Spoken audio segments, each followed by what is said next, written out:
Okay, students, so we're here with theorems about triangle proportionality. All right, and in a void, these theorems aren't so great. It's like, wow, who really cares? But it's really a build-up so we can learn how we can apply these theorems and we lead into right triangle similarity. So this is kind of building a foundation so we can learn how to apply them in word problems, which actually we'll do tomorrow. Then we'll be using similarity stuff again in Unit 7. So this is just a good foundation. So triangle proportionality theorem. If a line is parallel to one side of a triangle, intersects the other two sides, and then it divides those sides proportionally. All right, so what it's saying is if this is parallel, xy is parallel to df. It's not a mid-segment, it's just parallel. All right, then it divides those two sides proportionally. So since those lines are parallel right here, ex over xd, so it's saying ex over xd, this left side, is equal to the same ratio as eyf. And the converse of this is also true. So it's basically saying if this proportion exists, then the lines must be parallel.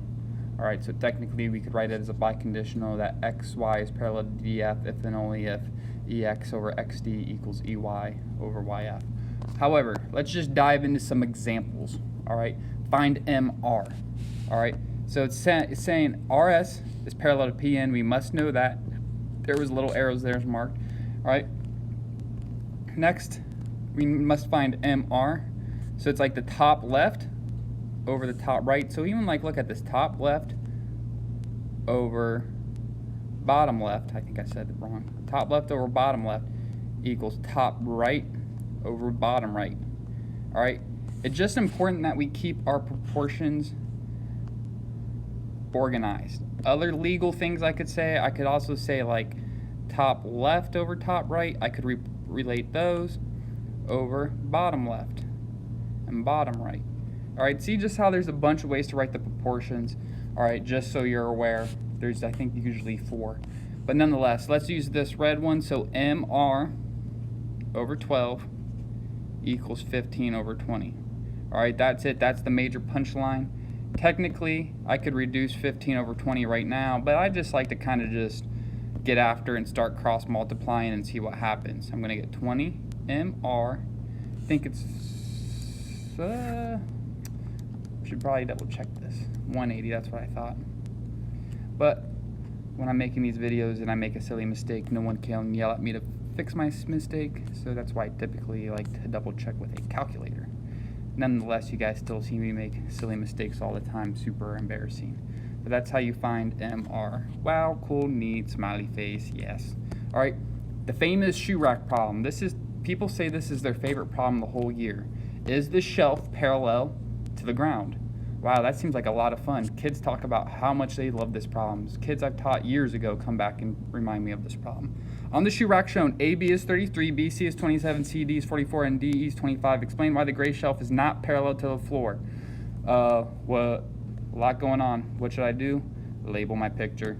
AB is 33, 27, 44, and 25. So hopefully just by labeling the picture, labeling the lengths, we can see that it's not parallel.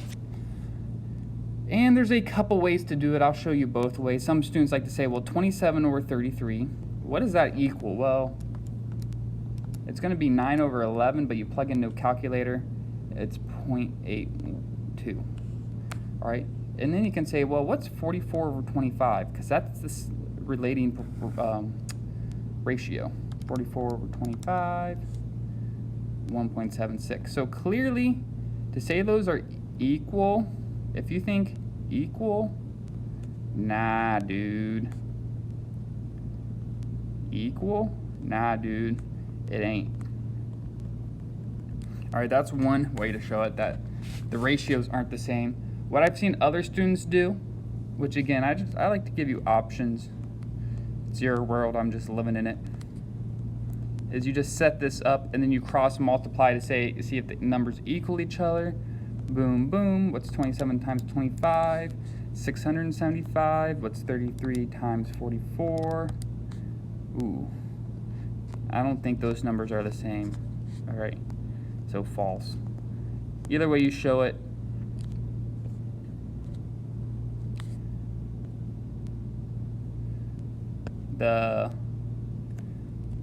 we can say triangle, again I'm not organizing my screen very well, triangle proportionality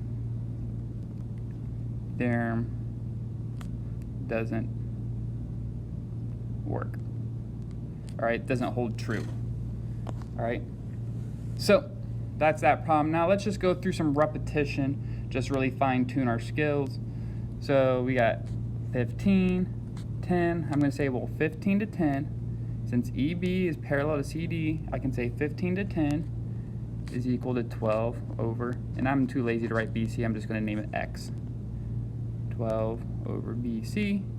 Again, just getting this far, huge accomplishment. Just cross multiply from here, 120 equals 15 BC. Divide both sides by 15. And we get 8 equals BC. Alright, last problem for the video. So we were solving for a variable in the last one. Now we're proving our lines parallel. Alright, so notice how we can go back and forth. Now we're saying, is DE parallel to CE? That's the big question. Well, if they are, 18 over 6 must equal 24 over 8. And I can tell by just staring at it, because I'm a really smart guy, that it does hold true. We get 144 equals 144. So yeah, dude, DE is parallel to CB, obviously.